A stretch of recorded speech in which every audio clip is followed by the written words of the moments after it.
ការខ្ញុំនៅខ្មែរខ្ញុំស្គាល់រៀមច្បងម្នាក់ដែលគាត់ធ្លាប់មកធ្វើការនៅប្រទេសកូរ៉េកាលពីមុនហើយគាត់និយាយប្រាប់ខ្ញុំថាមកកូរ៉េគឺឯកាខ្លាំងណាស់ហើយខ្ញុំសួរគាត់វិញថាហេតុអីបានបងថាឯកាព្រោះអីនៅកូរ៉េមានជនជាតិខ្មែរយើងច្រើនដែលទៅធ្វើការនឹងរស់នៅកូរ៉េហ្នឹងហេតុអីបានបងគិតថាឯកាហើយគាត់ក៏បានប្រាប់ខ្ញុំវិញថាដោយសារតែរោងចក្ររបស់គាត់នឹងគឺនៅឆ្ងាយពីទីក្រុងមែនទែនបើសិនជាគាត់ចង់ចេញទៅណាត្រូវចំណាយពេល1ម៉ោងទៅ2ម៉ោងបានមានបោះស៊ឺមក ហើយអញ្ចឹងក៏អត់មានឡានផ្ទាល់ខ្លួនសម្រាប់ចេញទៅក្រៅទេពេលដែលគាត់ចង់ចេញទៅក្រៅម្ដងគឺវេទនាមែនទែន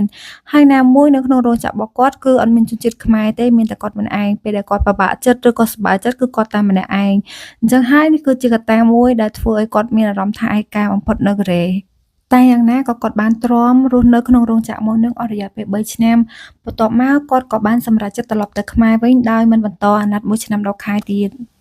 ពេលនេះទើបខ្ញុំយល់អារម្មណ៍របស់គាត់ពេលនោះហេតុដែលបានជាគាត់និយាយថាមកប្រទេសកូរ៉េគឺឯកាគឺដូចខ្ញុំពេលនេះអញ្ចឹងខ្ញុំបានដូរផ្ទះពីទីក្រុងថេគូមករស់នៅជីនយ៉ងនេះតាមគ្រួសាររបស់ខ្ញុំហើយនៅទីនេះគឺខ្ញុំអត់មានស្គាល់អ្នកណាគេទាំងអស់ដូចដែលខ្ញុំធ្លាប់ប្រាប់អ្នកទាំងអស់គ្នាជារឿយៗនៅវីដេអូមុនអញ្ចឹងគឺខ្ញុំអត់មានអ្នកស្គាល់ទេនៅជីនយ៉ងនេះ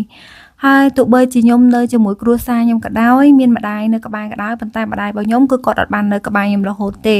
គឺឆ្នាំក្រោយគាត់នឹងត្រឡប់ទៅស្រុកខ្មែរវិញអញ្ចឹងពេលខ្លះខ្ញុំមានអារម្មណ៍ថាខ្ញុំឯកា